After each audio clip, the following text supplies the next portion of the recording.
All right. Welcome back to the Stronghold Podcast. My guest today is Steve Beise, and I'm really excited to have Steve on. I've known Steve for a long time, and we're going to get into that. So welcome to the Stronghold, Steve. Hey, thanks, man. Great to be here. And in God's country. In God's country. I was just going to say we took the Stronghold Podcast on a little tour.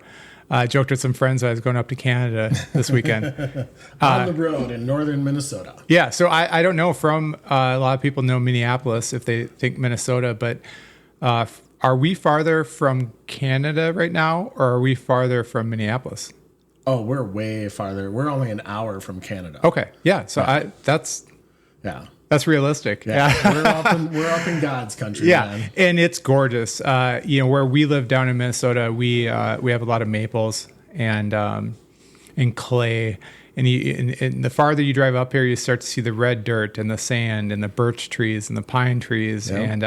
And we have a lot of maple here too. Yeah, there's a lot of maple trees, a lot of pine trees. Yeah, a lot of lakes. A lot of lakes. Yeah, Minnesota, the land of 10,000 lakes, and I think about 9,900 of them are right up in this area on the drive up here. Yeah, so it's been beautiful, but definitely excited to jump into a conversation with Steve today, and welcome him to the Stronghold Podcast. As always, I mentioned before we got going, Steve, that I kind of like to introduce my guest, and you had supplied some things. I also do a little bit of research and espionage, and I recruit people that you may or may not know. I never reveal my sources. Some of the facts might reveal my sources for me. But just to intro Steve a little bit, and then I'll give you a chance to kind of introduce yourself, and then we'll be rolling. Steve is a child of God, a husband, a father of two sons, which definitely drew us closer together as friends, myself being a father of two sons as well. Steve is a brother, a servant, an entrepreneur, currently with iJourney, which we'll definitely get into, and a volunteer and a friend. And here's maybe one of the jokes. Sorry, maybe a dad joke, but it is between you and I. I always joke that Steve's a fine food chef. He introduced me to weenie water soup. Oh yeah, that's right. Yeah, a little delicacy. You're welcome on that one. That delicacy of your childhood, and maybe part of your story too. You are a sports car enthusiast, yes. And a Jaguar owner. I know I didn't pronounce that right, but that's the best you're going to get from me. In America, that works. That works in America. Okay. Yeah, a really nice Jaguar convertible. That sounds great on the road. Okay, so here's one of my inside sources about you, Steve. Okay, let's go. Who would you talk to? This is nice. You should be thankful to whoever this source, whether they reveal themselves, described you as incredibly loyal. You keep others laughing, and you make sure they feel supported. You are very competitive, so playing games can get ruthless at times. You are, okay, then this might dip into my source, but you are an amazing dad. Oh, man. But wouldn't say so. And you are hard on yourself in that way. I will just kind of back some of that up. Again, we've been friends for 16 plus years. I would say as a friend, I would describe you as loyal. I think that's right on. Giving, funny, and a bold trailblazer, which is one reason when I knew we were going to kind of get together this weekend that I asked you to be on the podcast, because I think you have an amazing story to tell there.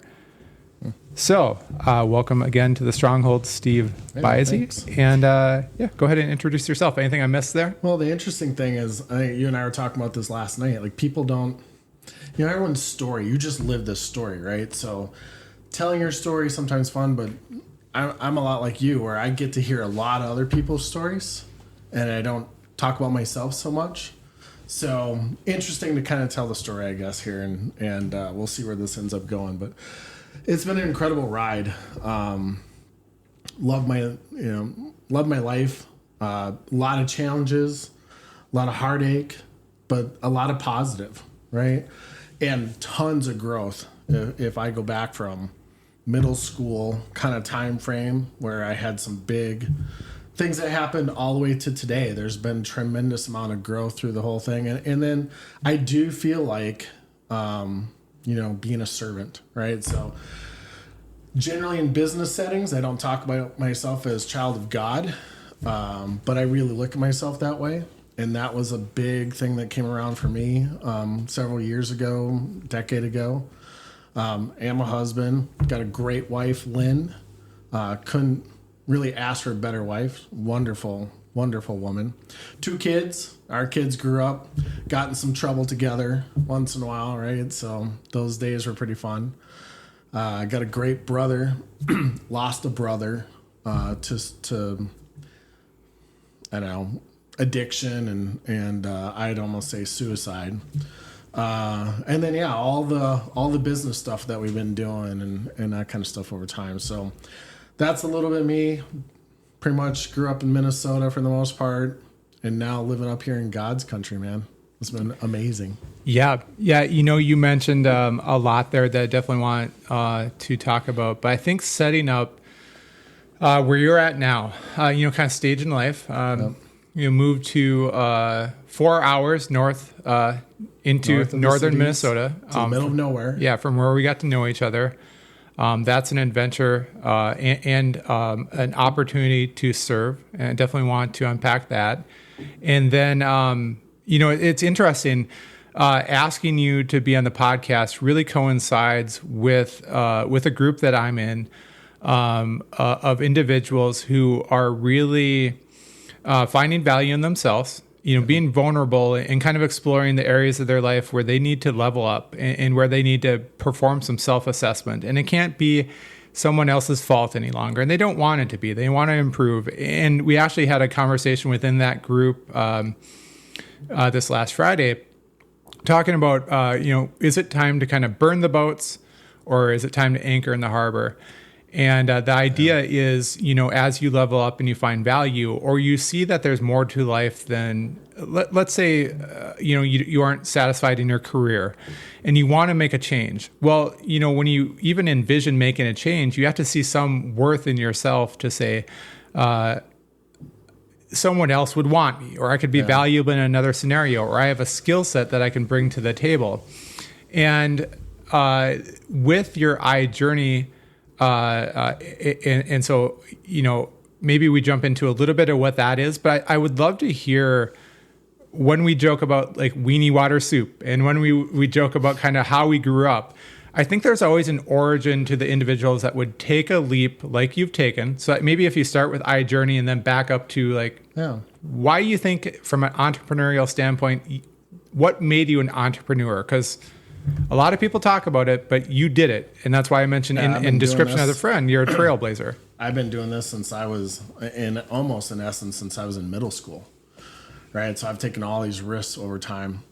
So, iJourney real quick. So iJourney is actually it's a software company. We currently are helping in the suicide prevention space. So that's a whole thing unto itself, right? So we've created this solution that we're working with Brown University and Butler Hospital on a suicide prevention protocol. We've got about 30 some patients who have used the application over this in 2024. We have a handful that are using it right now today, literally while we're talking, to help them navigate life, right? So that's a little bit of what iJourney is. It can do other healthcare things. It can go outside of healthcare. So it's a really diverse platform, which also makes it hard to sometimes sell. But we are really trying to market that. And so that was came out of, I have a consulting firm also, which I call Servant Labs Consulting, because again, I have this whole notion around being a servant. And one of our clients there, we were working with them a few years ago, and they, in essence, ended up going under.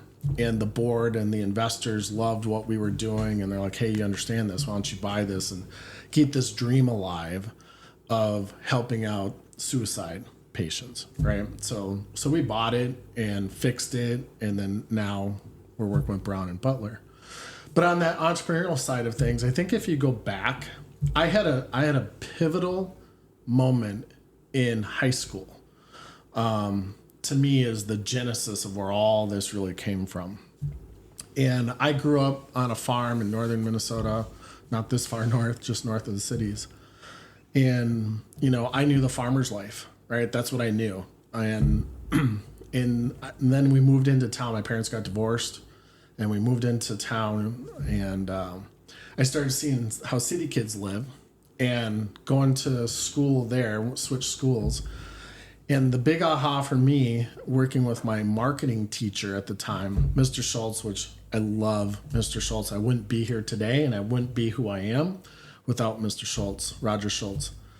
I had an aha one day that life can be different than what I'm currently doing, right? And you can make life be whatever it is that you want it to be. And that was my aha. And so from that day, I set out, I created a list of 100 companies that I would love to go and either buy or own or create, kind of thing. Okay. Wait, you were how old? I was probably, what are you? I was a freshman in high school, maybe a sophomore. So at 16. Okay. So, maybe we unpack that Mr. Schulz experience a little bit, because I love the guy.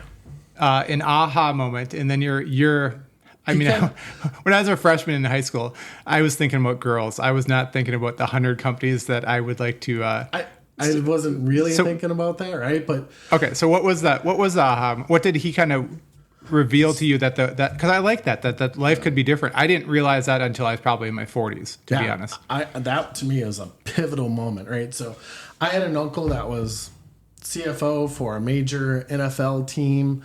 So some business background. I was trying to figure out what to do in freshman, right? Because everyone starts asking, what are you going to do? What are you going to do? And he's like, go take accounting classes. It'll take you anywhere that you want to go. And then if you want to take it beyond that, go take marketing classes, sales and marketing classes. And so we had marketing, we had accounting. I took those in high school, and Schulz ran our marketing department, and he ran this organization called DECA in high school. So if anyone's out there and their kids aren't involved in DECA, it's a great program. I learned a tremendous amount through that. And so through those business classes, I guess that's what kind of pulled it out of me, right? That I would love to get involved in the business, and I kind of looked at our farm and how that ran as a business, and then I don't know, that just became my thing as I started studying everything I could about business from my sophomore year on, right? But I came up with this list of 100 different companies that I wanted to own, and I have that list today. I could go pull out the list and show it to you. Really? And that's awesome. And we're checking some of those off, right? So I've had about 10 different companies since I was in high school. My first one in high school really was like a coupon book that I did as a class, as a topic for one of the classes. And we went out into the community and got all the business owners to sign up and put their ad in our coupon book, right, and then turned around and sold them. And then I actually I wasn't big into public speaking. So I actually went through this process. I wanted to become better at public speaking. So I took our group and I'm like, we're going to go and talk to every class in our school system from 5th grade to seniors. And we're going to talk about our experience with this coupon book. And that's going to be part of the story with this project that we were doing. And I hated it. I was scared as could be at the beginning. But we did that. We went out and we talked to, 5th graders and 8th graders and seniors about what we were doing, and got heckled and all this stuff. But through that experience, I came out and I can talk to anybody about anything. Because once you get heckled by a 5th grader or a senior in high school, you can take anything after that. Yeah. Yeah, that took the edge off a little bit for sure. Just those reps. You always talk about that with whatever it is, whatever you have a deficiency in, applying consistent reps, and they're going to be uncomfortable. But then you kind of realize that you have that competency because you've worked for it. Yeah. Okay, so that starts unpacking, and I like that. And thanks for going back a little bit on that, because I think that the difference between you and I, and kind of when I hear that experience, that was never me. I was, wow. I think, and I think most people. Yeah, not most people. So, kind of, if you want to jump from there, that kind of describes the aha moment, so looking at things differently. Yeah, I went to business school, right, and got an accounting degree. Did accounting for a little while. While I was doing that, I actually started my second company. and wasn't very successful in that one. At the same time, I learned that I hated accounting. So I moved. So you're normal. Yeah. I'm like this. Yeah. Like it comes easy for me, but as boring as can be. Right. Yep. So I started doing all these projects to make my life easier as an accountant. Right. And then I was working for a marketing company, and we were growing from here in Minneapolis to being a global company, and a lot of exciting things there. So then I moved over to the client side and started doing projects for our clients. And I got to do some really innovative stuff. So one of my claims to fame is I'm one of the co-creators. And you guys probably don't hate me, but the little ads at the gas station on the gas pumps, we created that for the banks way back in the early 90s. Okay. I never... Yeah, I don't think you ever told me that. Yeah, so that's one of our things that we started, right? We put a satellite system in place, and we did this around the globe for all the banks. We were like, our focus was on banks at the time. And then the companies we were working with came to us and said, hey, why don't you do it for some, other markets besides banks? And the owner of the company, John, who's great, said, no, we're going to focus on banks. So a bunch of us left, and we went to do this for other markets. And this little thing called 2001 and the .com hit us along with some internal issues. So that company lasted like a year and a half, and then we had to fold that one. And then I was going to get into website design, and I had these great ideas on what we could do with the website. I think we're just way ahead of our time at the time. And so I went and got a job in corporate America, right? And I'm like, oh, all I have to do is be a project manager. Like, I don't have to wear all these different hats and do all these different things. And I get a salary. Like, this is awesome. So we did that for a little bit, worked for a Fortune 500 company and worked my way up there, became really an internal consultant and learned a lot, got to do all kinds of projects. We did a $100 million acquisition I got to run, and then we did a $1 billion acquisition, and I was part of that team. And so just tons of great experience. And so then I started another company on a time frame, really being a small business consultant and helping people with their accounting and how to run their company and all that kind of stuff. And then I went on to become a consultant. I was going to buy a company, so I went through that whole process and how do you actually buy a company. So let me actually stop you there, because this is great, because this is unlocking the mind of Steve Beise, and and one thing, whatever scary stuff comes out of it. But joking aside, I want to go back a little bit. So put a pin in becoming a consultant for small businesses and exploring that consultancy. So we'll pause on that. If you go back, you had mentioned, and I want to make sure I have this right. You had mentioned you got a degree in accounting. Now, that wasn't a 4-year degree, right? That was just like a 2-year degree. Like a 2-year degree. Okay, because you finished your degree later in life, right? Yeah. I mean, we were friends, and so I went back. I've gone 3 times now. Okay. I want to point that out because as Steve's kind of illustrating his story, and listeners are hearing this, you're seeing a lot of this. And I again, where I think Steve, and I mentioned as a friend, a trailblazer, you see a lot of this now where people are not waiting for the degree, not waiting for the okay to go after something. And actually, it's really trendy. It's like, don't wait for the okay, and explore your goals. And college is maybe losing the luster, certainly because of price tag, and certainly because of what graduates are seeing as a return on the investment.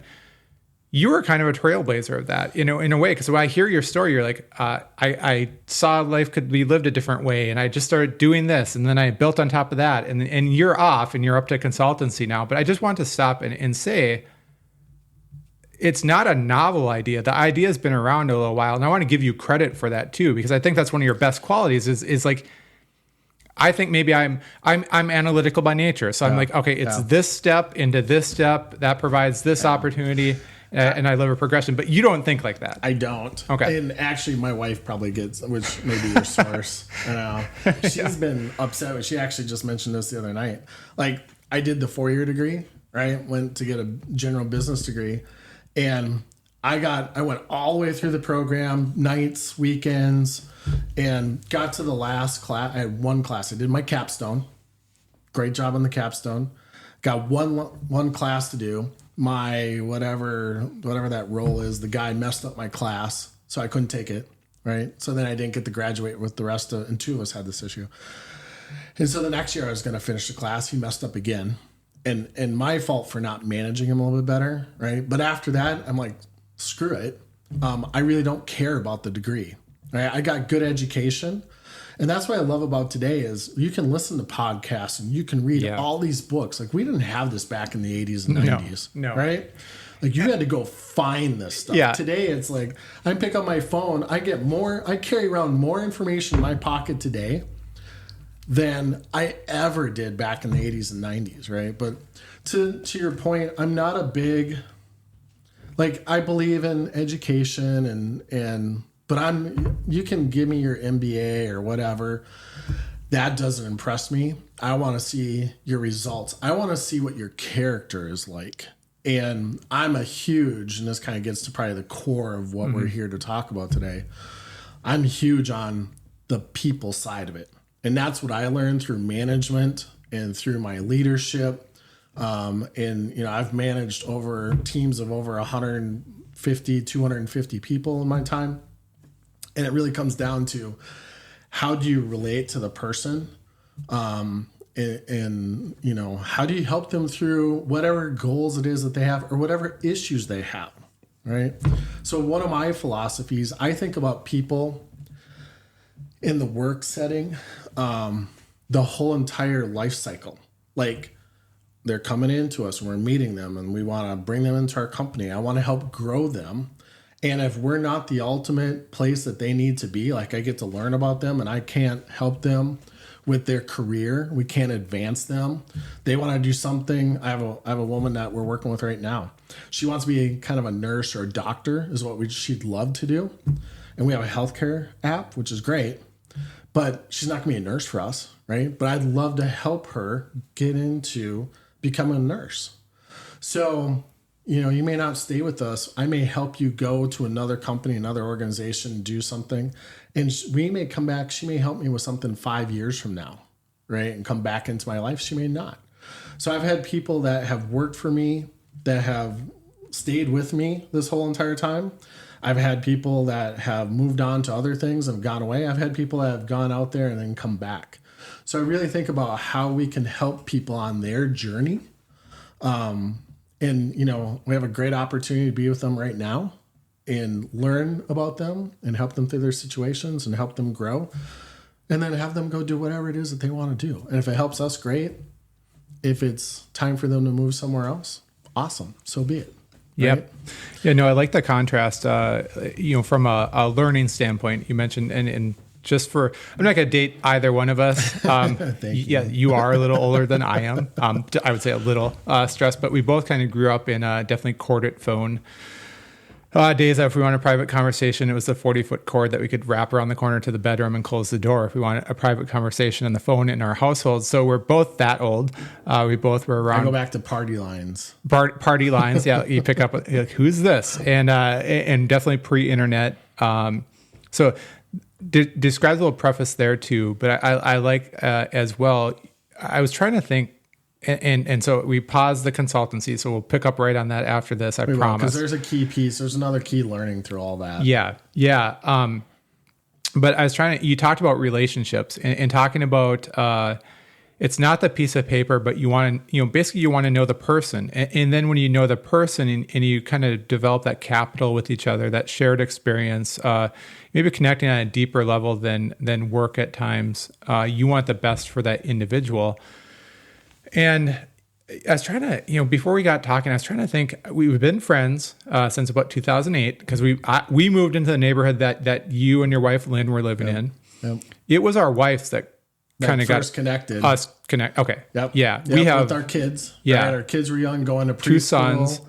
And we each had 2 sons. Our wives are both. Hit it off. Yeah, and which is like, hey, we built this house in the neighborhood. You guys should come build over our neighborhood and be our neighbors. Yeah, and that's right. Oh, so yeah, it was even that's right. It was even pre-build. Yeah. Okay. It was. Yeah. That's why it goes back before 2008 even. Yeah. And I bring that up because, we really got to know each other. You were building a deck on the back of your house. Okay. And we want to talk about decks today, but all right, go ahead. We want to talk about Steve's project planning abilities when it comes to his own house in the professional setting. Second to none. But we were working on this deck, and working on a deck, you're just gonna have time to talk. And so we got to kind of connect on, like you mentioned, we got to know each other as individuals, as dads. Because I know plenty of guys that had 2 sons. I know plenty of guys with, their wife's great and I like them, but they're not guys I hang around with. And they're not guys that I really want, if I'm being honest, to spend a lot of time around. Well, I understand that. Yeah, but people like that in my life. Yeah. And that's okay. You're not gonna jive with everybody, but we certainly synced up because I think that we looked at people and relationships and how we can serve others even then. And we've changed and progressed and leveled up in those regards since, because we pursue that individually and with others.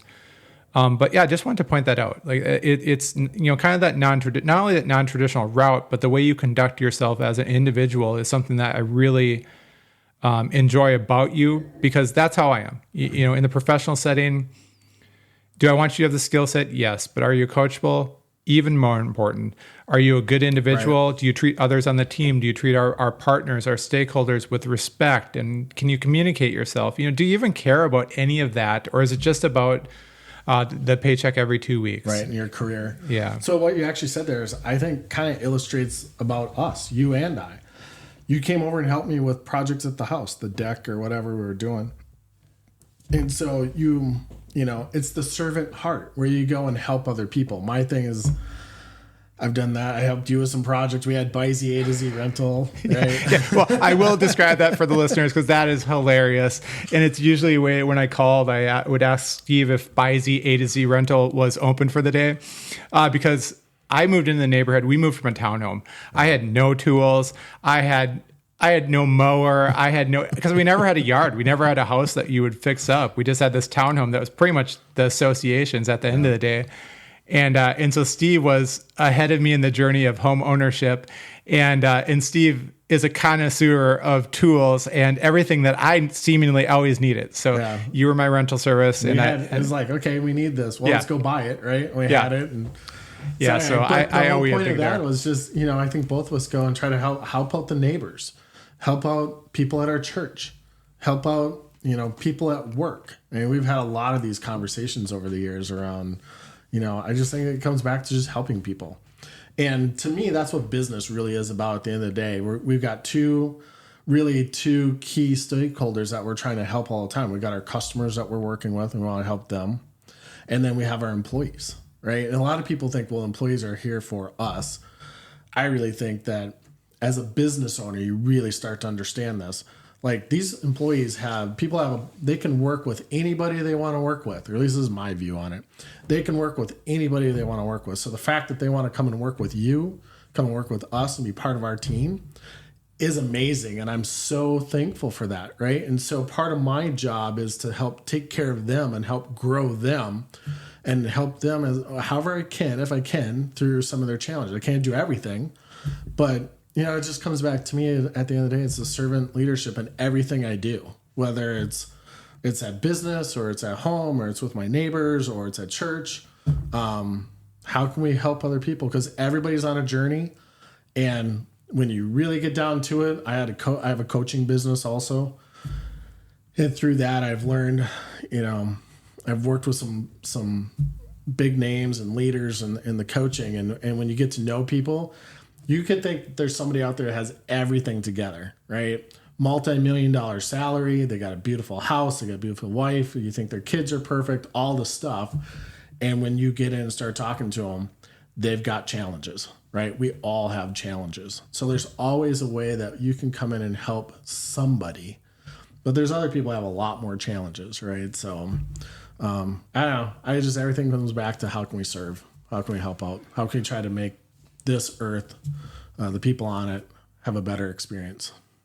I love it. And so I'm glad I paused. I'm glad to rewound because that really sets up consultancy well. It does. I think that is almost a 4-letter word amongst some, because consultancy, we always joke. It's like, oh, you have a consultant or you have a coach for something. Yeah. And everybody, if you look on LinkedIn, everybody's bio, I'm a coach. Yeah. I'm a consultant. It's like, are you? And I would I really want people to hear now kind of how Steve unpacks this and approaches it, because I think you do it right. When I look at that space, I think it's it's non-traditional. Like, you're willing to approach a situation like education, non-traditional. Like, I don't need to go through each one of these steps when I can do. There's resources out there. I will acquire them. I will act now. I will be decisive. I will kind of take a left when everybody else is taking a right.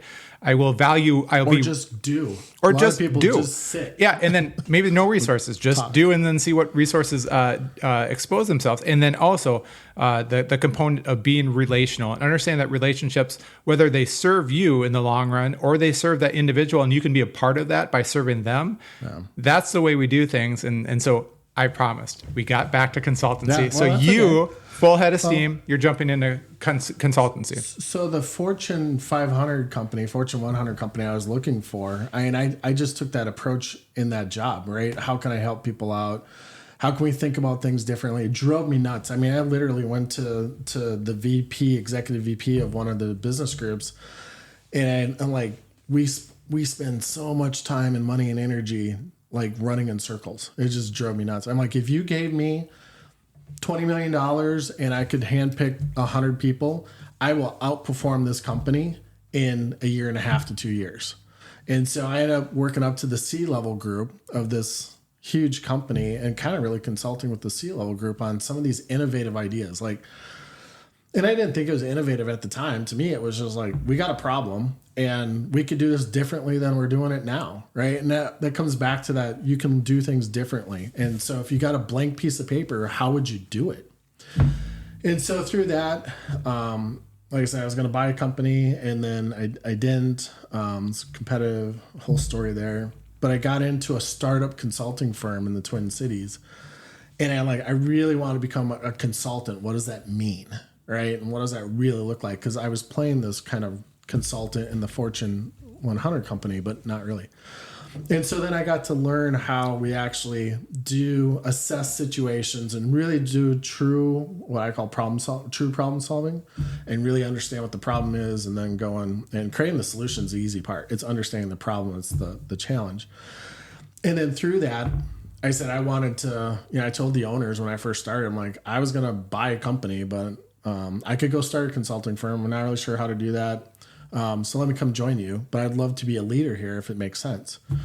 And so I ended up being their first practice director, is what they call it, leading a practice. And we grew it to the largest practice by far in the organization. I had almost 200 people reporting into my practice and got to build out the team and all that kind of stuff, right? So, and through all of that is where I learned a lot about my leadership style, and my, all the skills around that, and how to manage people and how to replace yourself, which is hard for a lot of people to do.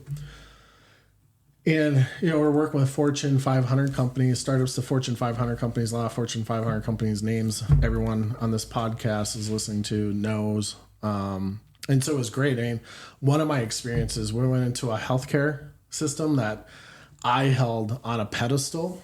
So this is like 2008. And my boss says, hey, we're going to go to this company and we're going to help these guys out, right? We're going to turn them around. And I'm like, holy crap. Like, these guys these are God level people in my mind. And I'm like, what am I going to do to help them out? And we got down there and walked into this first meeting that was in play. And they had the designers of Microsoft, the actual creator of Microsoft Project, on the phone, grilling him on all the formulas and stuff in Microsoft Project, right? And this is a hospital. It's not a software company. Like, holy crap, these guys are a whole nother level. How am I going to help these guys out, right? Throughout the course of the day, I walked out of there, we went and got back in his truck, and we're driving back to Minneapolis. And I'm like, they need us. They have no idea how to run a business. They're great doctors, don't know how to run a business, right? And so the reason I tell this story is like, there's sometimes, I feel like sometimes we put people up on a pedestal and, it looks like they're someone that's untouchable, unreachable, whatever. Again, they need your help, right? So your skill set can come in and be used to help somebody, in all different ways.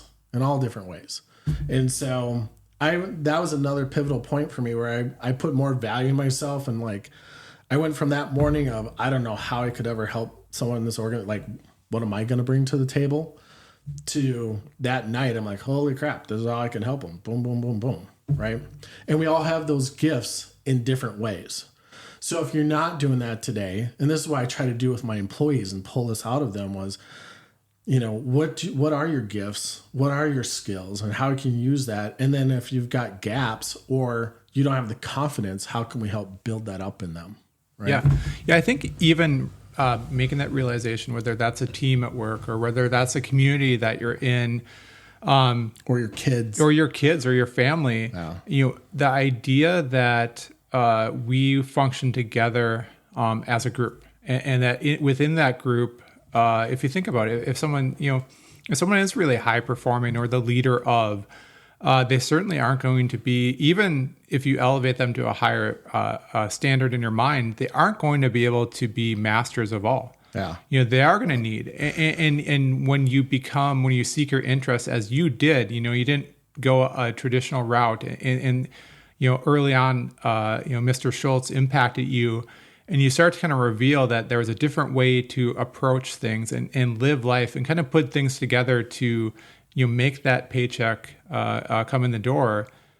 You start to unearth a skill set in yourself that I like that, though, because even in an elite setting where you put people up on a pedestal, you saw that they're just people. And I think that's very important to realize. I think that people see it, they see celebrities' downfalls or when an athlete gets a huge signing bonus or something, how that can go south. But I think we still tend to elevate people and we discount the value that we carry. Right. I just wanted to kind of interject there because it doesn't, we're talking business, but our conversations this starts to apply to everything in life. Our conversations always do that too, right, Steve? It's like we talk business and it's like, well, that goes into family and that goes into leadership as a whole, and applies to the church and to your volunteer organizations and absolutely, and family if we didn't say family. So then what happened from there? The other big aha with that. So that was one of the ahas was, so this is a healthcare organization. Everyone around the world comes to this place, and I thought they're like, you just can't help them. The next thing that happened for me shortly thereafter was I felt like I had to do everything, like Atlas, everything's on my shoulders kind of thing.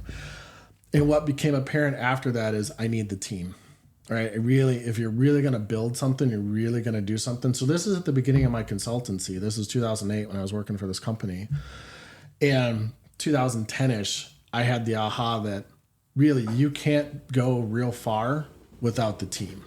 And I had seen this before, but it wasn't really crystallized until I was working with all these project teams over time. And I was kind of felt like I was a little bit of the person that was making all this happen, I think, at that point.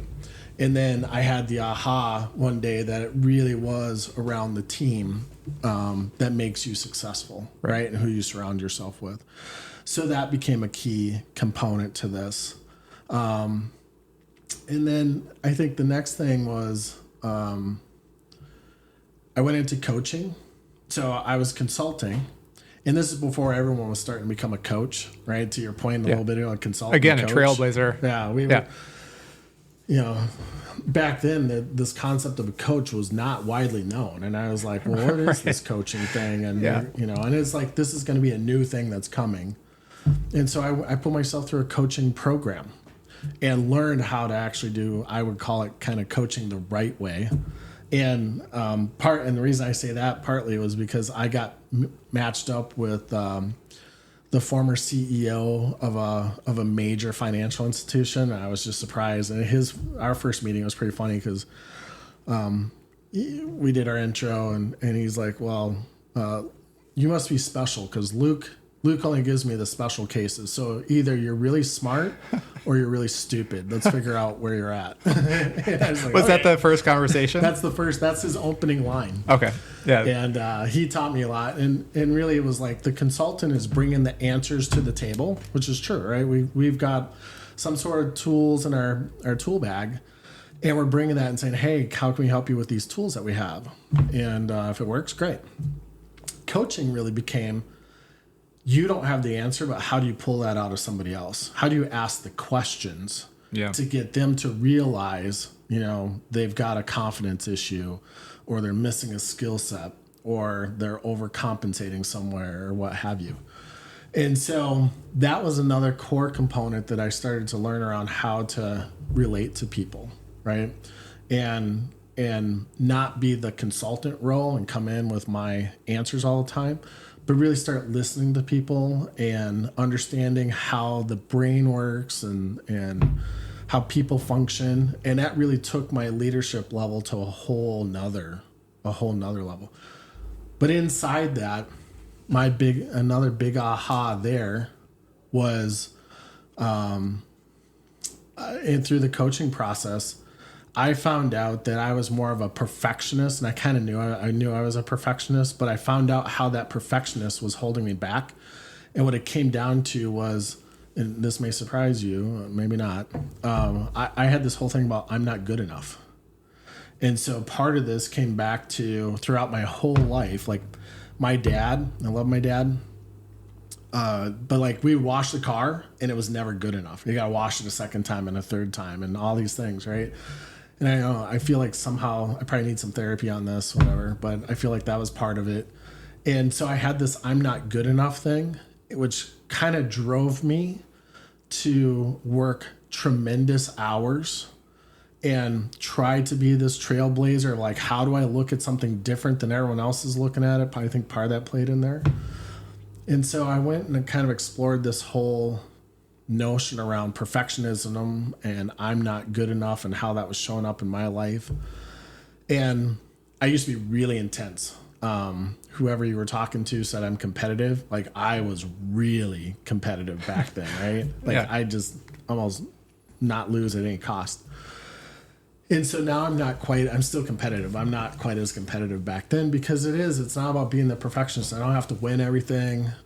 It's more about how do I help grow other people than me winning. Me winning these days doesn't matter at all because that doesn't really do much.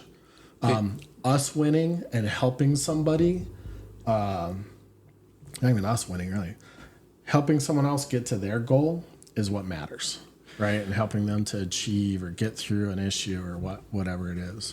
Yeah, to echo that, we have you talk about personality tests, and the quadrants always overlap, and you can be parts of what others are, and then they diverge a little bit from your personality, and you go a different direction. But where we overlap there in a common theme, I kind of did just go through therapy, a 4-day men's retreat with Wild at Heart. Yeah. And part of the exploration, it literally was the words, "You're not enough. Yeah. You're not the priority." And I got that largely from my father and from my parents. And again, my father, great guy, and we always talk about parents and generations. The generation preceding us was not vulnerable and open and talking about emotions, right. Because from their grandparents, they probably would have got smacked if that was the case. And so you are a component of your environment. But what I did with not enough was same thing. I was very competitive. I expected perfection from myself and from those around me. Right. That's how I was. Yeah. And so I just want to, if anyone's hearing that, like, are you a perfectionist? I'd really just maybe jump into a course or maybe do a little bit of reading around dealing with self-confidence issues almost.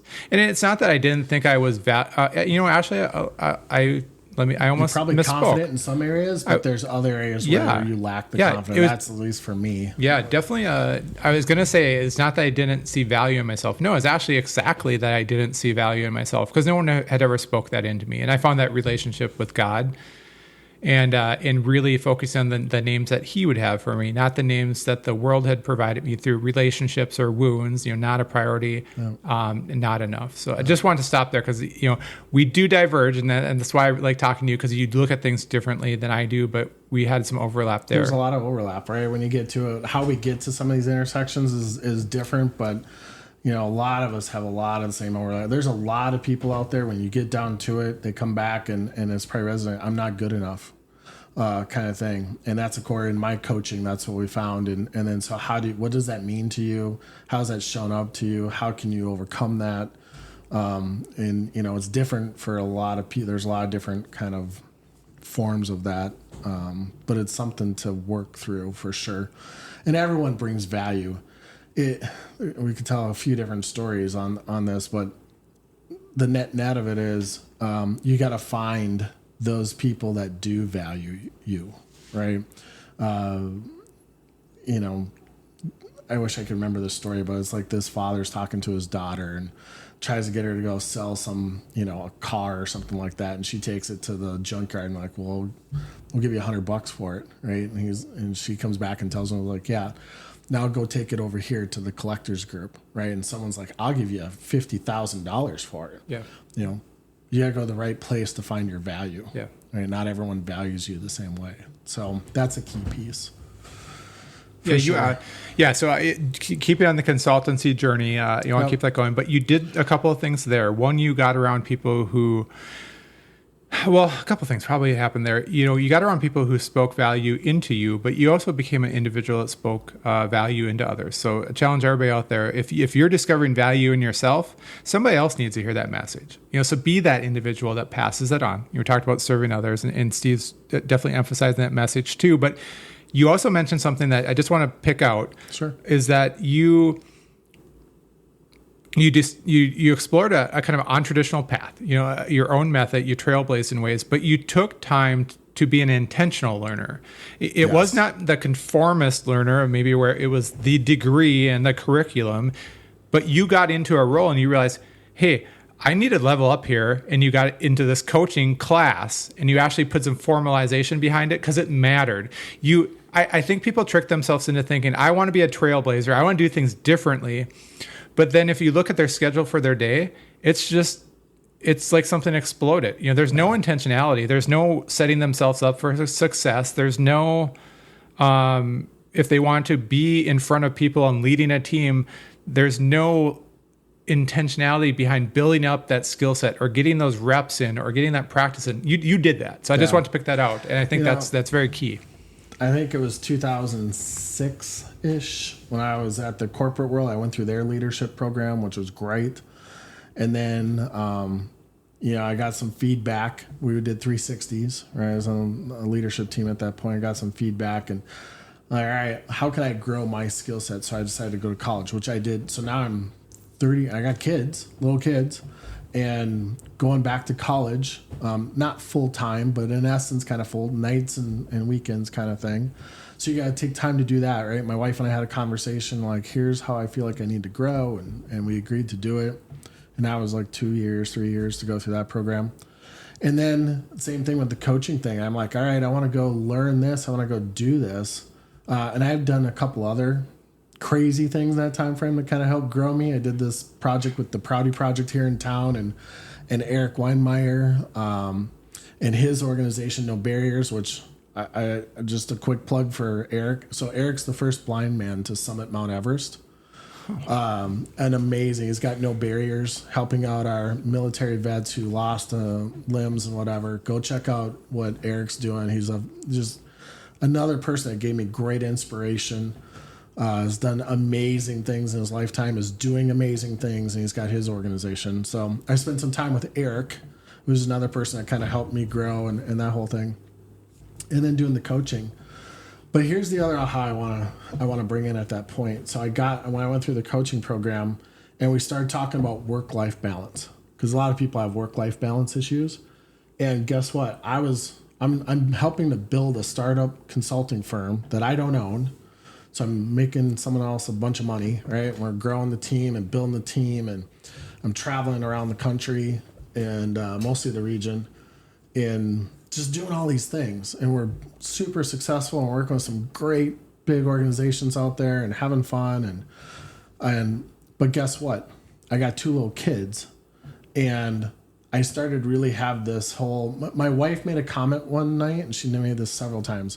Well, when you're home, it's a party. And that one really hit me one night, like, okay, because I wasn't around a lot. I was at work and I was traveling around and doing all this stuff. And that one really hit hard, especially like the second or third time she said it. Right. And so I started exploring this whole work-life balance concept, because in my mind, well, one, I hadn't really thought about it a whole lot. We talked about it every once in a while, but I really didn't take it in. And then I got to this point where like work-life balance means like 50 hours a week at work and 40 hours a week at home and the weekends and doing this stuff. And that didn't work, right? So if anyone's ever tried that, you probably know that doesn't work. And so then I really got to this point of, work-life balance really meant to me, like when I can have an opportunity, like I don't think about a work week as a 40-hour work week or 50-hour work week or 30, whatever your number is. I think about it as, here's what I need to do. And if that takes 2 hours or it takes 20 hours, like I got to get that done. But when I'm done with that for the day or the week or whatever, but usually daily, then the rest of it's my time to go spend with my family. And so, or whatever I want to do. For me, family's huge. And so it's really this ebb and flow. So I may work 3 days where I'm doing, 8-hour days or a 10-hour day or whatever. But then I took Friday off and I didn't quote take Friday off, but I'm like, I'm home Friday hanging out with my family and spending time with them. Or I'm leaving the office. Maybe I take a 2-hour lunch break and I go, have lunch with my family over lunch break, and it's a long lunch break, and I'll make up for it, right? I always did what I needed to do. I got it done. But then I started spending more time with my kids and making sure I prioritize my wife and my kids. And so at the very, very beginning, when you introduced me, I want to make sure this is clear. This is how I think about things. And I wish I knew which verse it was in the Bible, but God first, then it's your spouse, right? Then it's your kids. And then it can get into your family, whatever that means, whether that's your parents or siblings or whatever, and your friends and your work and that kind of thing. God first, your spouse, your kids. It really is that order. And I'm not saying I'm perfect today. I still work on that all the time, because I think for a long time what it was work was first, and then it was whoever else could fit in after that, right? And so I really try to think about that a lot more these days and try to be more attentive to that than I have been in the past. I think that's key. Well, I don't know if I nailed it, but I always like Proverbs. And one that I like is Proverbs 3:6. It says, in everything you do, put God first, and he will direct you and crown your efforts with success. Those relationships, those family, that marriage, fatherhood, relationships, business endeavors. So I think that all encompassing to Proverbs 3:6. That's one of them. There was many as I just Googled as Steve was talking, but there is a framework in there that talks about. So I'm big on frameworks, right? Yeah. That's my consulting and coaching. We've talked about that background, and there is a framework that tells you. It says, "Hey, this is how you're supposed to go after life, right here, right?" So. Yeah, no, I think a lot of people can find value in that, because a lot of people that hear this podcast, maybe were military or law enforcement, or worked in even corporate roles, and there's kind of an operator's manual that you see those communities spilling over into each other, almost like corporate looks up to that law enforcement military background because of the regimen and the discipline. And I think sometimes corporate America misunderstands that, because they take the heart and the servitude and really the sacrifice out of that, and they just kind of take what they will. But there is that framework, that operator's guide. But you talked about one thing that's important too there. And I kind of want to pick these out, because you're dropping a lot of nuggets, and you've learned it through experience. And I know you have, because we've talked about, as close friends, when we hit a speed bump and we've learned something the difficult way. I think that people hear work-life balance, and I do think that they almost try to apply hours to it. Like if I'm 40 here, right. Is 20 at home enough? Is 30, what's the right balance? And you said something, it's ebbs and flows. And that's real freaking life. That's the real answer at the end of the day. I've spent a lot of time with a lot of people on this topic, and that's really what it comes down to. Yeah. Well, people need to hear that too, because the same people that will value a framework are kind of regimen thinkers, or they want an outline, or they want an answer, like a one size fits all for that scenario. And I would say, we talk about in Men's Coffee, in any group that I'm in any group of people, so I'm a dad of 20 sons, as you are, 2 sons. 21 and 24. Yeah. Amazing. Yeah. 20 and 24 here. So that was kind of our overlap and what we, kind of bonded over. But the dad that has, 4 kids at home right now that are 2, 4, 7, and 9, they're in a different season of life. Right, So exactly. So that's what I'm talking about. Like that equation, whatever it is, it's truly ebbs and flows. So I'm sorry, I didn't mean to interrupt, but drawing that out is so important because I think we get stuck in the details and trying to figure out the perfect. And life's messy. There is no perfect, and it's very conditional to the season of life that you're in. Everyone has their thing that they're going through, and our story. And our kids had all kinds of health issues when they were young, right? That also played into all of this stuff, and everyone just has their thing, and all of us have to work to make money, or most all of us have to work to make money to live, and so how do you work and then balance the family, and you balance, for us, we have these health issues. I mean, our youngest son has celiac, and he has type 1. I mean, the whole type 1 story and how that happened is just a game-changing kind of thing. And our oldest son at one point was allergic to like everything on the planet, like literally. Right. And he should have lived in a bubble. Right. And, going through that whole experience. I mean, these are major experience. It made my wife just cry, and I cried a few times, to be honest. And so you have all these things. So how do you balance all that? It's messy. There is no one answer. There's no right answer. All of us have all these different things going on. So you got to find ways, and that work-life balance, ebb and flow thing is the way that you do it. Way that you have to approach it, I think. Look at it from that perspective, and then figure out how it works for you. Right? Because your ebb and flow is different than my ebb and flow kind of thing. And it just changes.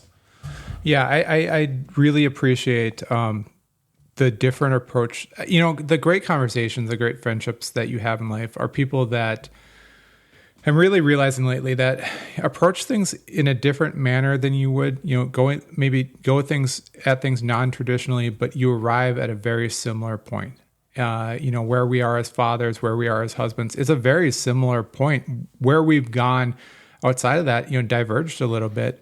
And I think that brings value to the friendship. So I interrupted you a little bit, but you're hitting on some key things, finding value, addressing that in yourself, growing that in others, being intentional, kind of, if you do seek a non-traditional path, to be you got to realize I got to be intentional now, because I'm trailblazing here.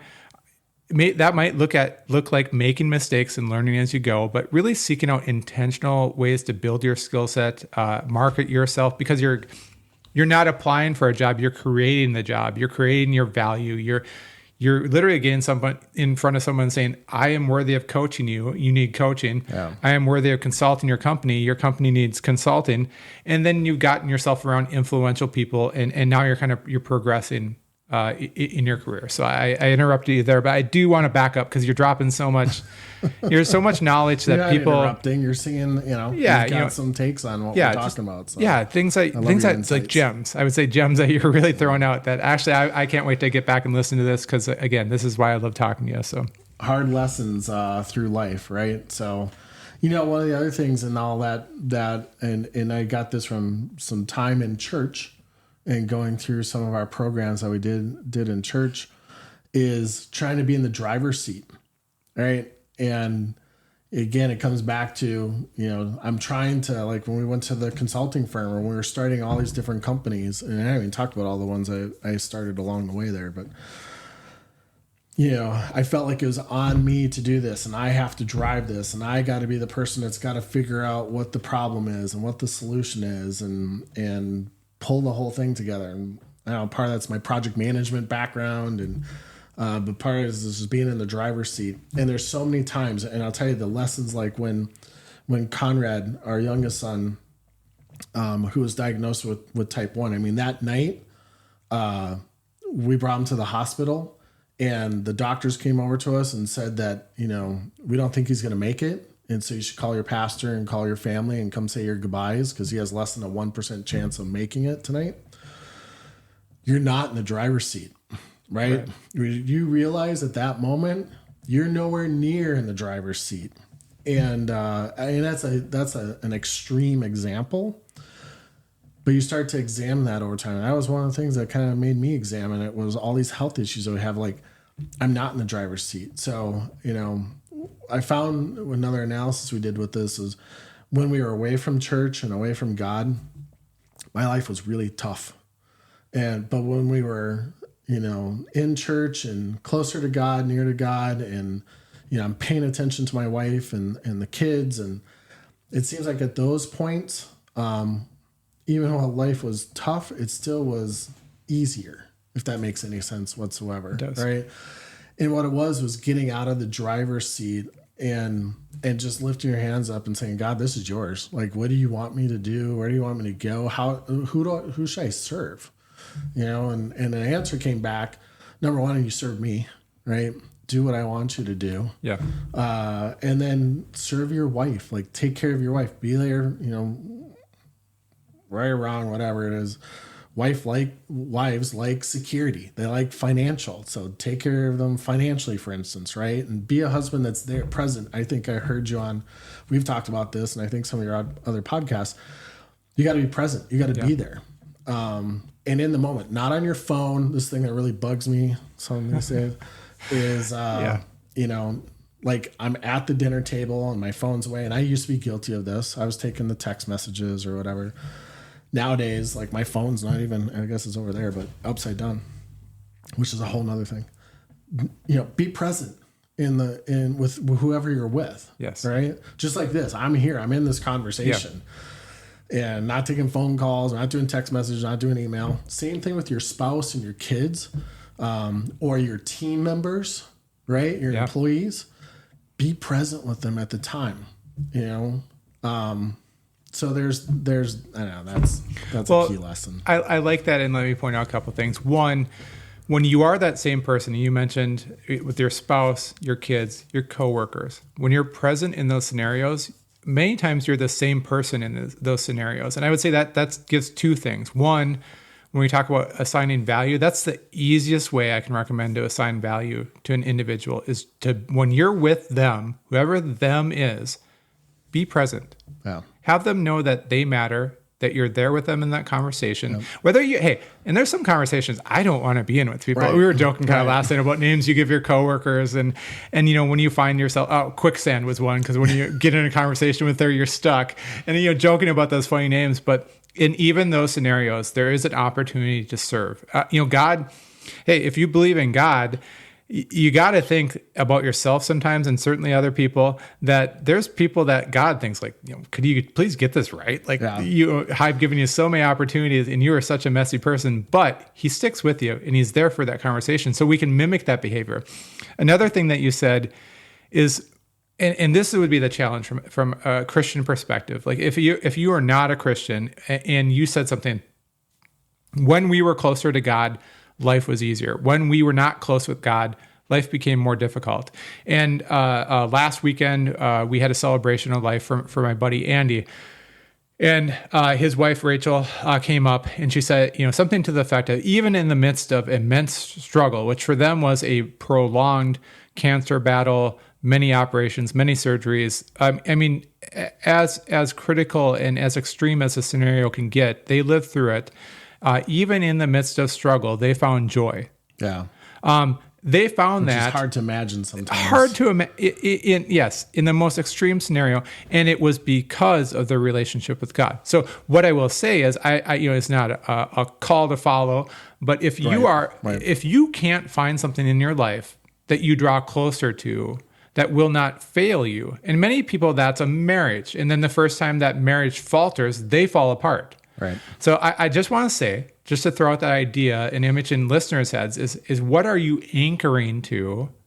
And in the midst of struggle, will it bring you joy? Will it make life a little easier or not? And if it's or not, then I just want to leave the door open to say, hey, maybe that's what God can give you. And I'll just say this quick. Those who know me are not one. I'm not one to make, if you follow God, I'm not one, it's not a clear path. You don't have to follow perfectly, but let me just suggest that's something God can provide. Right. And so I'd love to hear that from you. Well, and so on that front, right, this comes back to being in the driver's seat, because you're really putting faith in like yourself. Right. Like, I can handle this. Right. I can do it. Or people find that they put faith, well, use the word faith or whatever, focus, or they get their value. I get it from my job, right? And then all of a sudden your coworkers are treating you like crap, or your boss is treating you like crap, Yep. and they're like, oh, I don't get my value there, right? All of a sudden they've got a challenge with that. Or you're putting it in your spouse, and then all of a sudden, we go through ups and downs with your spouse, right? And Lynn and I have been through a lot of different challenges and over time, and probably 90% of that's me, kind of thing. Yeah, same. But same. As I've been working through all my stuff, she's a rock. She's just like this level-headed, content. She'll laugh when she hears that, content person. Low. I call my way Michelle low maintenance. Yeah, and she's self-described. Yeah, and she is. Yeah, it's great. She doesn't say that, but she's just content about everything, and sometimes it drives me nuts. I know, right? It's also a good thing, but if you put your focus, if you put your attention or heart too much into yourself or your work or a spouse or whatever it is, kids' activities. I see this all the time these days, right? Where like, oh, we're gonna make my kid's gonna be the best football player, and they put all their attention there, and then all these other things start falling apart because we're putting our attention in the wrong place, and we're looking for value, or we're looking for something in the wrong spot. So it's a higher power. A lot of people come back and they get to this higher power, and whether that ends up being the Christian God as we think about it and Jesus, or they go a different path with that. Ultimately, if it's going down that level, right, that experience and that journey kind of thing. So I think that's a key part is, if your life's feeling not fulfilled, or you got lots of challenges or what have you, I would, like Dave said, I'd go and explore that avenue and try to explore that piece of it. The other thing I want to make another piece. So Pastor Keith Robinson wrote a book called Fix My Life. And this was based off of his kind of teachings that he did. And he came up with this great little quadrant. And so I'm not going to go deep on this, but I just say this: it's 4 blocks, and the upper left-hand block, if you will, is you're with God. So think of the quadrant, and the line through the middle, top to bottom, is this line of surrender. So if you're above the line, you're with God. If you're below the line, you're not with God. And then you got the line that goes up and down, so that makes the quadrant. So upper left is everything's going good for you. So right to left is circumstances. So upper left is everything's going good for you and you're close to God, right? The upper right block, so that's the left one. The right one is you're close to God, but your circumstances are tough.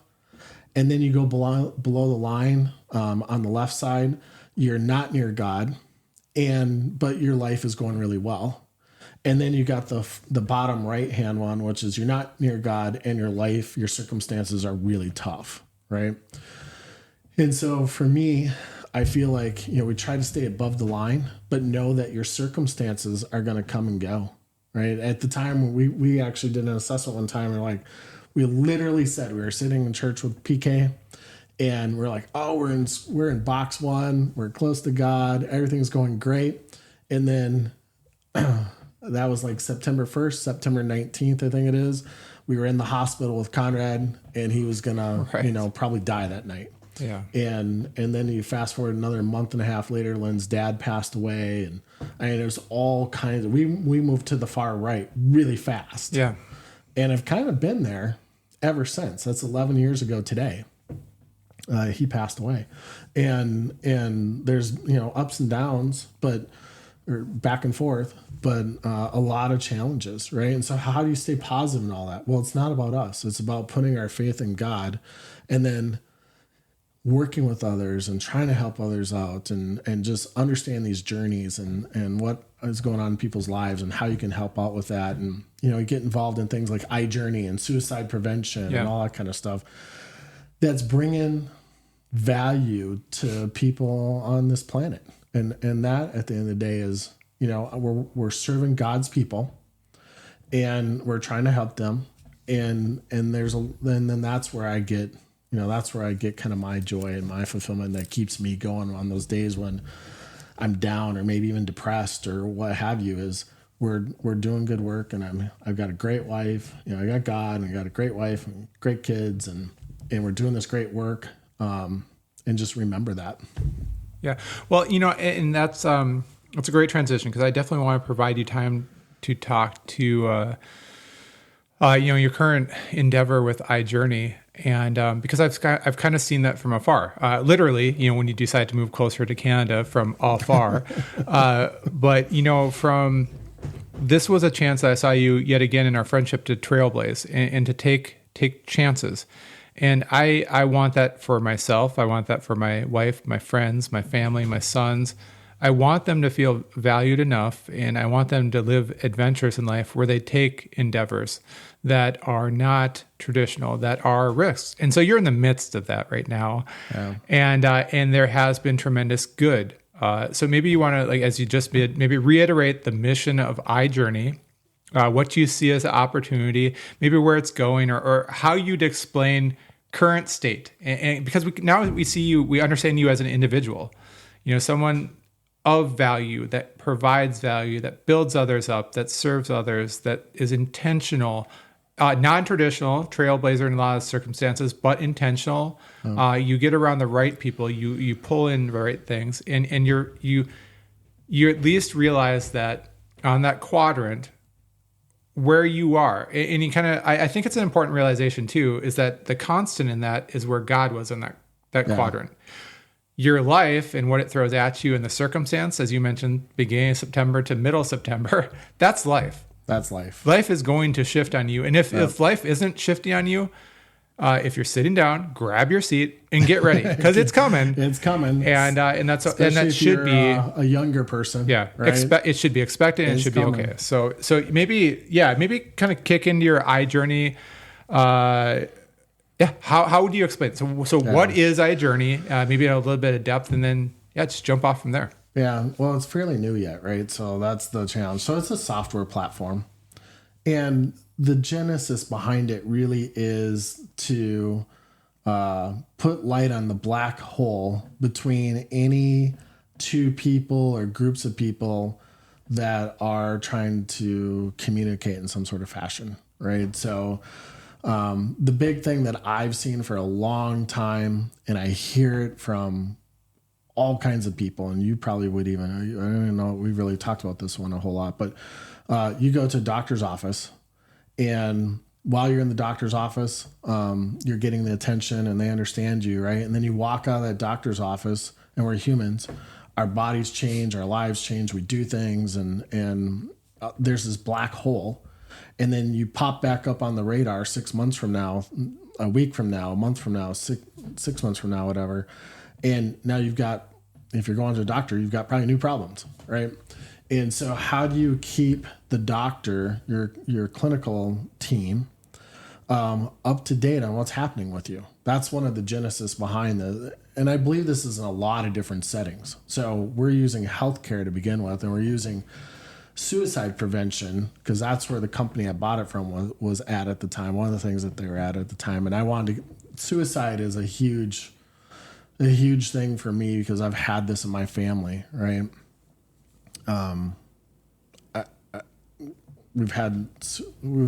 and I both have had issues ever since we were kids to now, where we've had people that have committed suicide. And so, it's just an unfortunate thing, and it should be stopped. And there's a lot of things we can do. So this solution, the one thing that we're doing right now is have the clinicians who have the software, and the patient. So they go into the hospital, they're in the hospital for the weekend or however long it is they get access to our app. And then, so they leave the doctor's office, right? And now it checks in with them every day and asks them how they're doing. And then based on how they're doing, they answer some questions based on how they're doing. If everything's good. If they've got anxiety, depression, suicidal thoughts, whatever, it'll feed them some information, some coping strategies to help them through that. And if it's bad enough, their care team can check in on them and see what's going on. That's the idea behind it. So it's this black box. But then the next level is, like, I had a knee surgery, And so I left the doctor's office, right? And then I had a problem with my knee, but being a guy, I didn't really go like, hey, I got this problem. Right? It hurt and all these issues. And of course, I went too long, right, before I went in. And I went in and they're like, oh, I'm in severe pain, almost crying. Well, I had a blood clot that almost killed me. Had I had a solution that I could have kept in contact and was checked in the first 4 hours after the surgery or whatever and say, hey, are you experiencing this? And give me some more detail. I went, yeah, I'm having this right now. And we could have got it. And thankfully, I didn't die. Some people do. And so, again, it's the black box, right? And so that's another solution. There's all kinds of things where there's just a gap in the communication between two parties.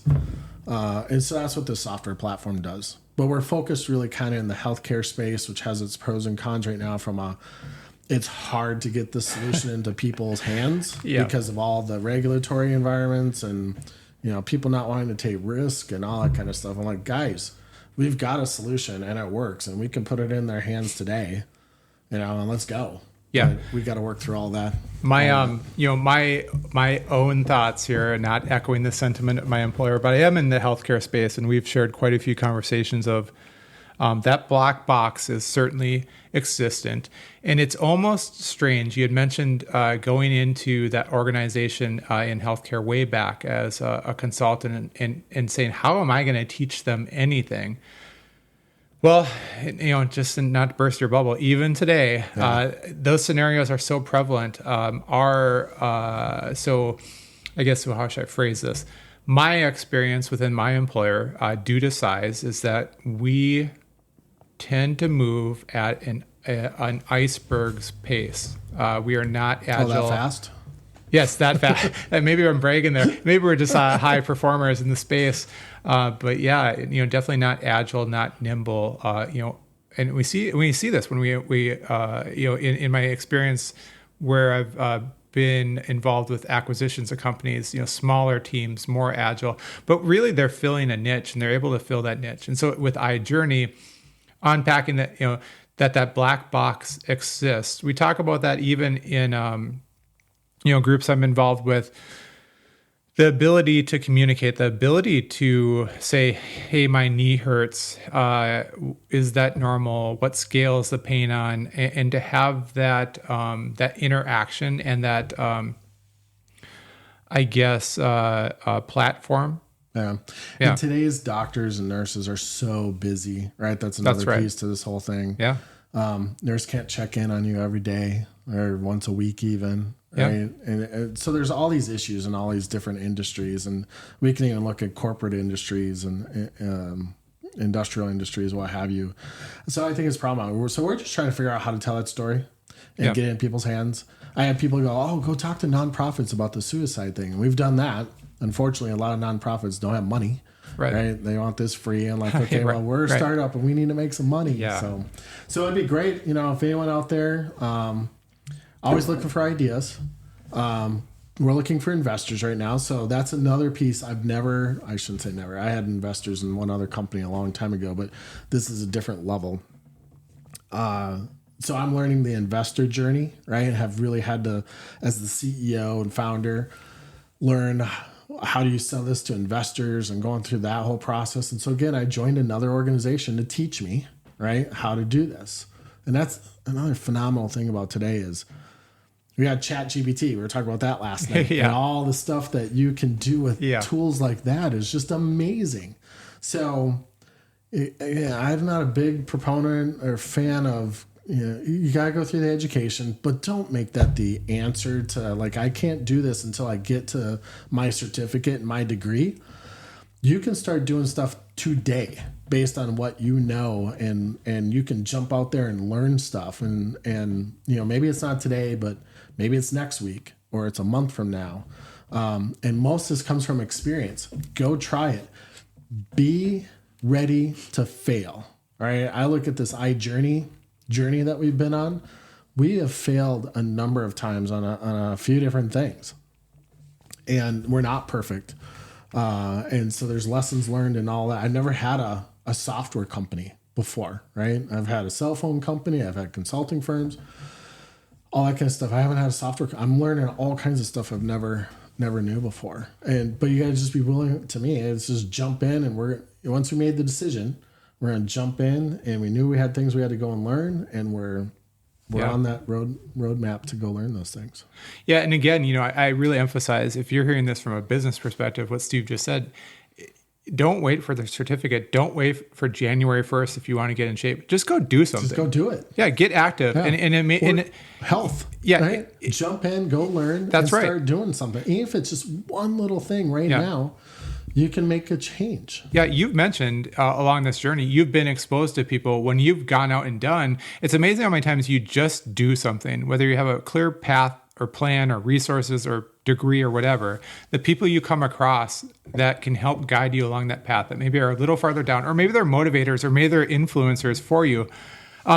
Before we get too far away from it, though, I want to ask you about iJourney. You had mentioned the application in relation to healthcare, and that's how we came into conversation when you said you bought a software company, because I'm like, I kind of get that space, right. And then that's how our conversation kind of centered around.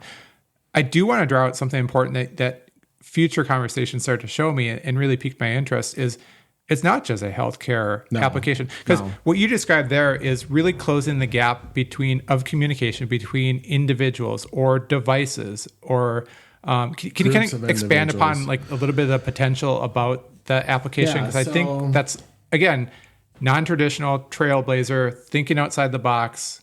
So we have another company that we were talking to a few different companies right now, right? And we're hoping someone just signs pretty soon. We've got our application, and the great thing is our application is almost like a no-code application, so you can tailor it a lot of different ways without actually coding. Sometimes we'll have to code something. But we got a company that wants to put a product out in the market and use sensors to be able to get information about their product that's out there, and get information on, do we have to go and maintain that product? Do we got to go out and see what's going on with it? Did it tip over?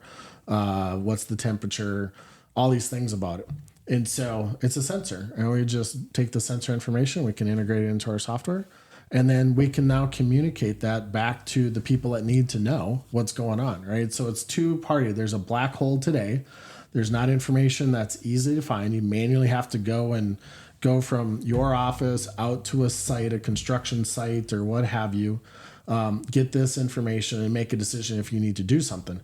Now we can take that, put sensors in those devices or in those different pieces of equipment or what have you, read into our software, and then now you get information that you can make decisions on. Yeah, like diagnostics, right? Just like the health scenario. Yeah. And so anything like that.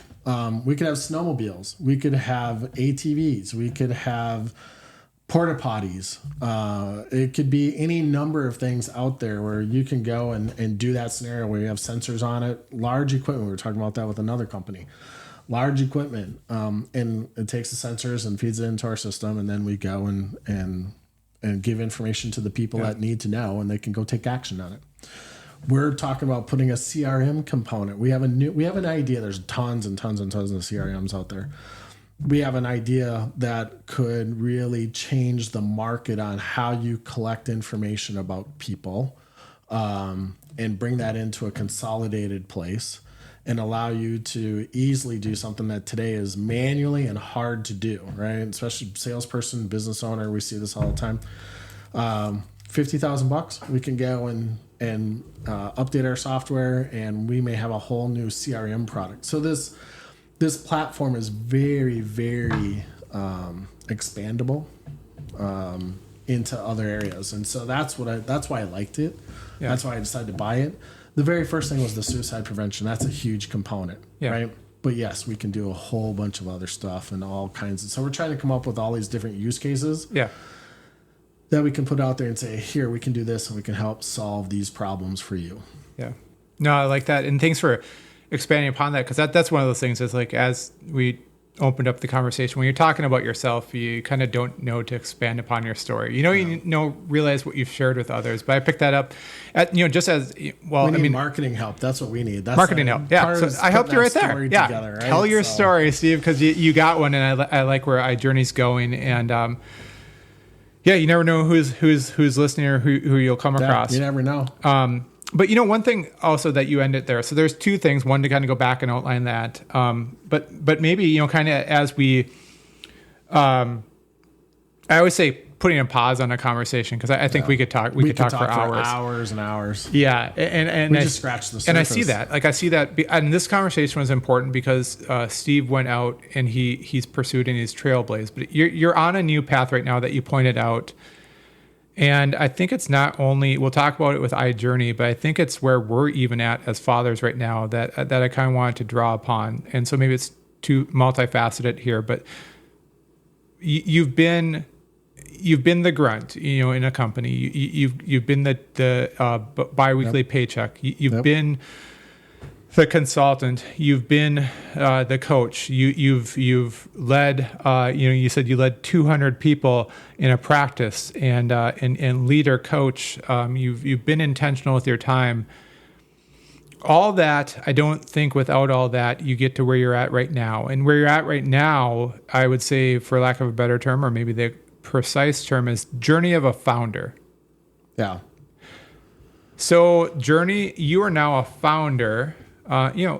Sure, you purchased the software company, but now it's your vision, it's your work, it's your leadership over a team, it's your intentionality, it's your money. So you are the founder. Well, and I also have a consulting firm and I have a coaching company, business coaching company. Right. That's so right. I got three. You got a lot going on. And You're like me. We touched about the volunteer work that we've done and I'm doing. And that's why I said multifaceted and father.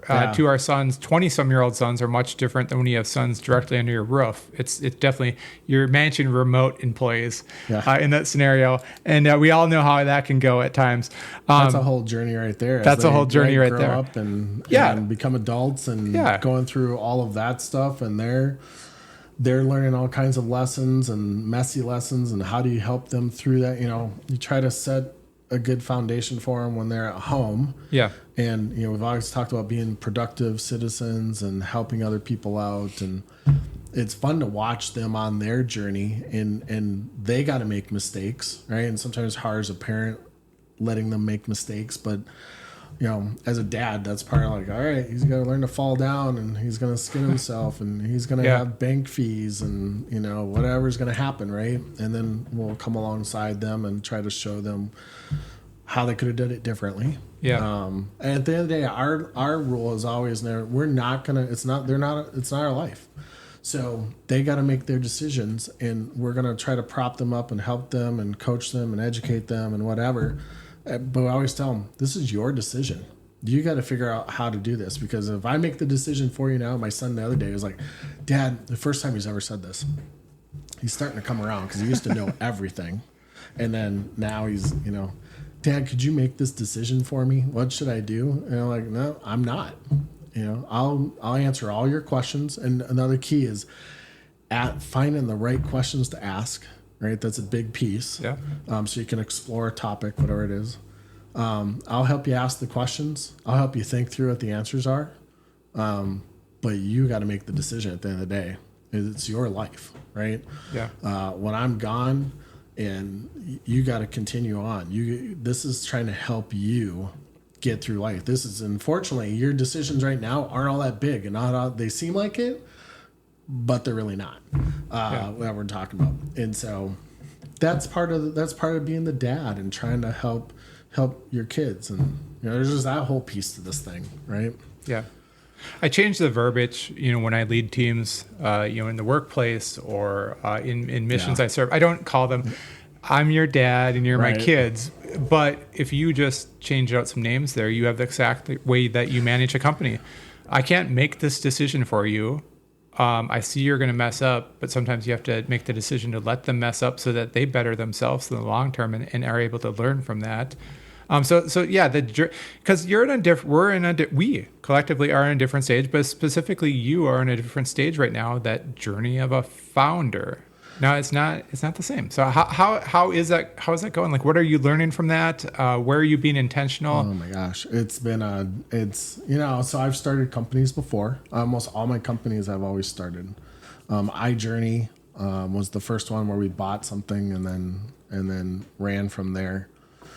The challenge is you have this thing that, for me, the biggest thing is you've got software and all these expenses around building a software platform and all. I'm not a programmer. I have no idea how to program. I've been around technology enough in this consulting space to be dangerous to know some things, right? But I'm not a programmer. So this whole, you got to be dependent on other people.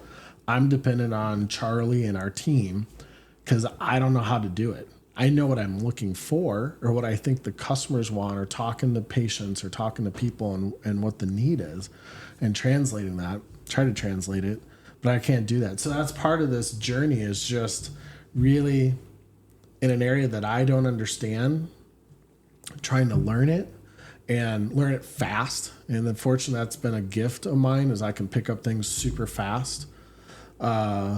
And like this investing, that's the other key thing I'm trying to figure out right now. I've never had to go to corporate VC investors and ask for $1 million or $2 million or whatever it is that we're looking for, and try to sell them to give me money, right? I mean, I've invested in this as much as I can, and so that's a whole new piece to this founder. I'm used to playing all the different roles and having all the different hats, but this one seems like it's more unique from the standpoint of we're building something. Like when we built it before, I knew how to build it, right? And I could do it. And I could pick up the hammer. I could do whatever. This one is like, okay, we're building something. I don't know how to build it. And I don't know how to get the investment money we need. So we've got a lot of things we've got to learn fast to try to make this happen.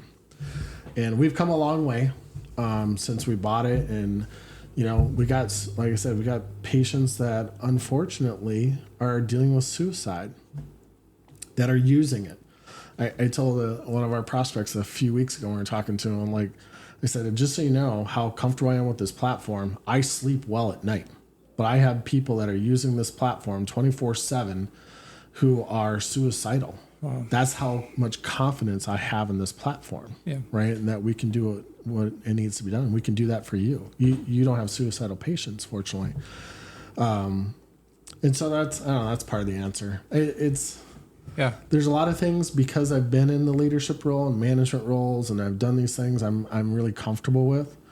It's where I'm stretching now is those two areas where it's like, I've never built this before, and I've never gone and got investment money. And that's where I'm growing quite a bit for at least one key piece, two key pieces. Yeah. I think that it's a good point in the process to catch you in, because I think a lot of times you listen to podcasts where someone talks about business endeavor, and well, I guess it's usually one or two things. One, it's how I was immensely successful. The road was long and it was bumpy at times, but you kind of hear the success story, and then, or it's the 180 and you hear the failure. But what you don't get to hear often is, I'm in the midst of it. And I have one last question for you, and I'm curious because and we talked about this a little bit last night. The idea of expectancy. I think a lot of people find discontent in life by thinking life is going to be comfortable, or seeking comfort, or being in a state of comfort and not wanting to take chances because it might risk that comfort that they find themselves in. And, we've just had a conversation that would outline you are not that person. Oh, I could have been. I mean, when I had the job at the consulting firm, so I was employed by somebody else, right? I'm getting paychecks. They were paying me really well. Life was comfortable. We had great cars. We had a great house. It was comfortable. I put a great leadership team in place, right? I got to this point of good work-life balance. it would have been easy for me to just stay in that role. I actually left it, right? And they were surprised when I said I was leaving, because I was just a huge surprise. Why would you leave something when it's going really well and it was comfortable? And for me, I wanted to grow. I wanted to, anytime you get to a point where you're feeling really comfortable, and it's good for a while, and some people like to stay there, and that's fine, right? If that works for you and that's what you want to do, that's fine. I'm not saying it's bad. For me, though, it was like, there's something else I could do. I felt like there was, I can use my experience to take it to another market, if you will, right? Go help other people. And, I just wanted to do something different. So Lynn and I talked about it. My wife and I talked about it. And I said, I'm going to quit this job, making really good money. And we're going to go start, a consulting firm and see how that goes. Right. Not very many people go and do something like that. And that was really like my third time that I had done that. Back in 2000, I said, hey, I'm going to quit my Fortune 500 job, my Fortune 100 job, and we're going to go do something. And she was like, you're going to do what? But she trusted, which is really hard. We talk about risk takers and non-risk takers. She is a non-risk taker, right? If she had it your way, and this is like even my mom. Yeah. My mom was go to school, go to college. I was the first one in our family to go to college. My mom didn't go to college. And get a job, and you work your butt off, and you make sure that your boss likes you, and keep that job, and put in a pension plan or retirement plan, and then you retire. Like if they had it their way, that's what I would be doing. And that's just, for whatever reason, not me. I just want to go and there's different ways to solve problems, and I get so frustrated with the corporate environment a lot of times because it's just so stale. I can't relate at all to that sentiment. And there are great opportunities in corporate environments. There are some really great, and there's some companies doing some great things, but it's just for me to go in. I see so many people that just go to their job 9 to 5 and they do it, and they get a decent paycheck or a great paycheck. It's an exchange. You exchange security for flexibility and a lot of what you've discussed today in your conversation, or perceived security. Yeah. But then hopefully there's a big reward and a big payoff, right? And at the end of the day, I've always said it's about me and my implementation, execution. This is on me at the end of the day. If I can't figure it out and we can't do it, it's not on you. It's not because of my wife. It's not because of anyone else. It's like either I did this with my team and I put them together and we got it done, or I didn't do it. And there's a lot to learn in that where you have those failures along the way.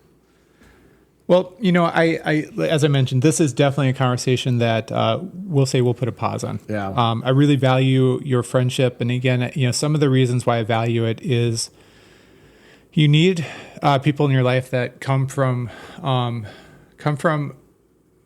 issues and ideas and creativity and just the way you live your life, and then the way you were a trailblazer that is divergent from how you would live your life. But the beautiful friendships are the ones where you find yourself kind of settling on the same views and beliefs and and things you emphasize, like relationships, being a husband, being a father, and your faith.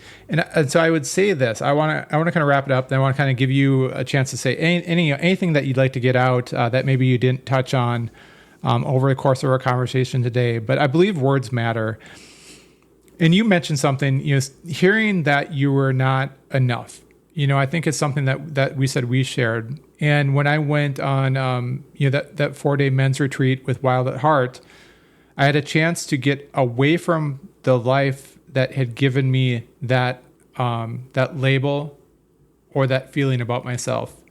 And I got to really spend time with God. And then He gave me the name, that I would, that He has for me, and it was King, and it's because as image bearers of an almighty God, He is the King of Kings.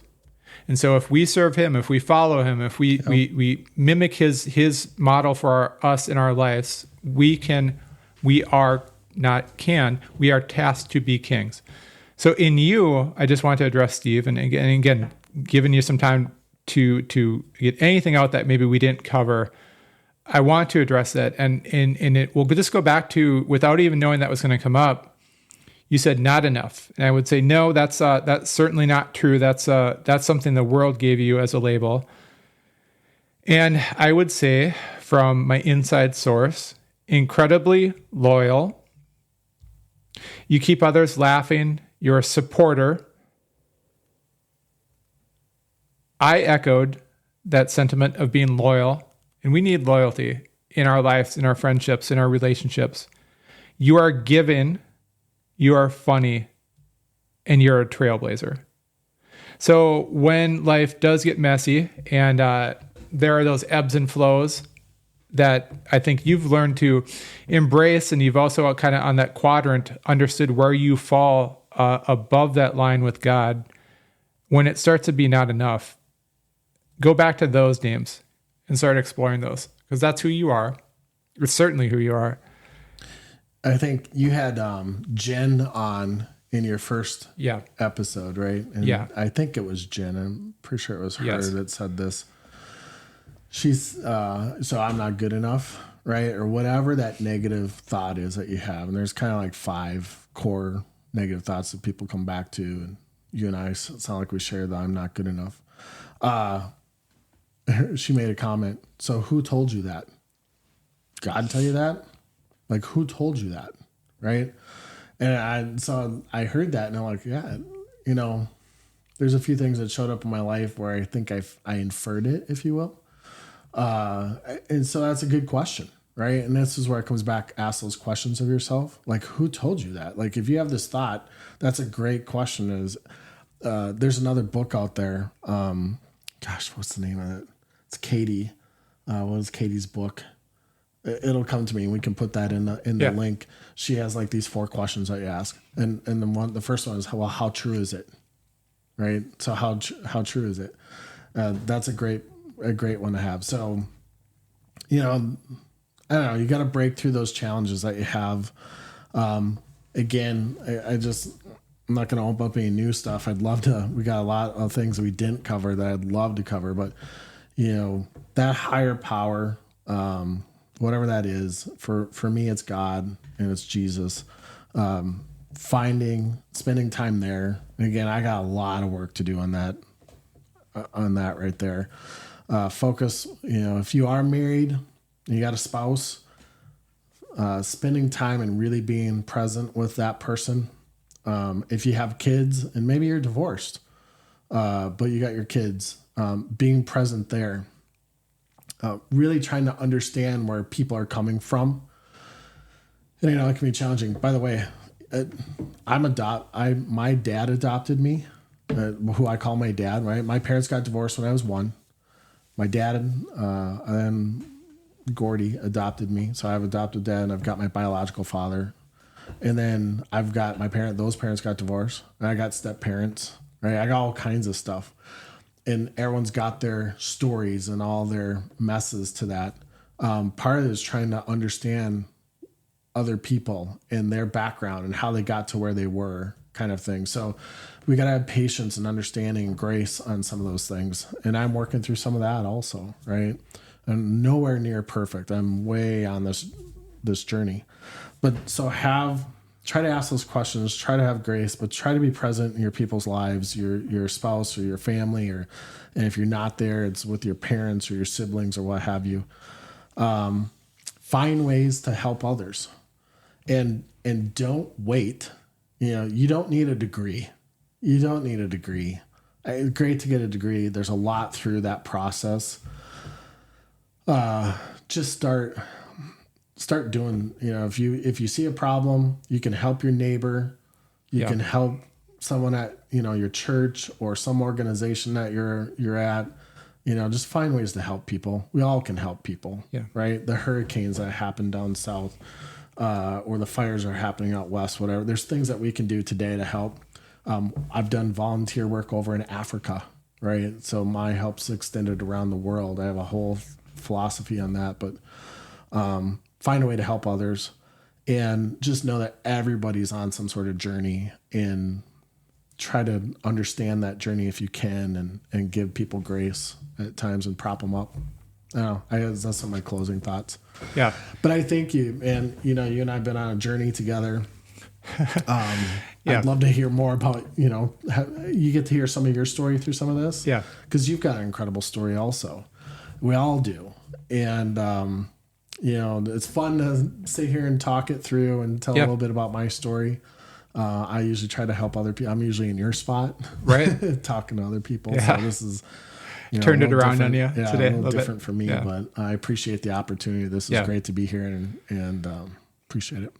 No, yeah, thanks. Yeah, thanks so much for. Yeah, sorry. Well, I was gonna say those people I mentioned, Pastor Keith Robinson and Fix My Life, his book. That's a great tool that's out there.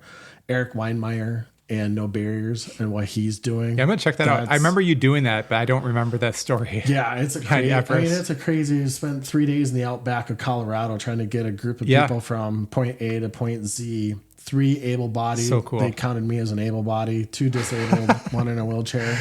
Yeah. That was a whole incredible experience there. So anyway, that's really good. Suicide prevention. This organization. Their website's afsp.org. It's American Foundation for Suicide Prevention. Those are great. Go check those guys out. Those are some key things. iJourney. Feel free to go out to iJourneyinc.com. Check it out and check us out. We'd love to have some support. If you've got more questions, I'd be happy to sit down and talk to anybody and talk through personal stuff or what's going on religious wise. I'm probably not the greatest person there because I'm learning a lot myself, or business. I love business. I'd be happy to talk to anyone just about anything. Yeah, I've got a lot of network and friends and relationships that have those needs. So I hope people reach out and I'll be sure to include, and thanks for offering those up. I'll be sure to include the best social and links to follow along with Steve in the show notes to this episode. And I guess maybe one way to end it is from a friend's podcast that just came up this week. And I echo this and I want to get this message out there. He said, it's peaks and valleys until our last breath. And I think that should fire you up. And if it doesn't, listen to what Steve mentioned in today's podcast. Listen to some other podcasts we got. Get around people that really bring out that value in you. That when you're around them, your level's raised, and that your self-worth is raised, and they speak truths upon you, and they don't echo those things like you're not. If you're around people that echo the sentiment that you're not enough, let's say that's what you're dealing with, and not just yes people, either, and not just yes people, not just yes people, but sincere relationships. If you're not around those people, life's too short. Get out and find those people. So again, we'll put a pause in this conversation. Completely agree. Thank you so much for being here today, Steve. This is fun. Thank you. It was fun. It's always fun. This is such a privilege to do this. And so, as always, thank you for joining me and Steve today and listening into the Stronghold Podcast.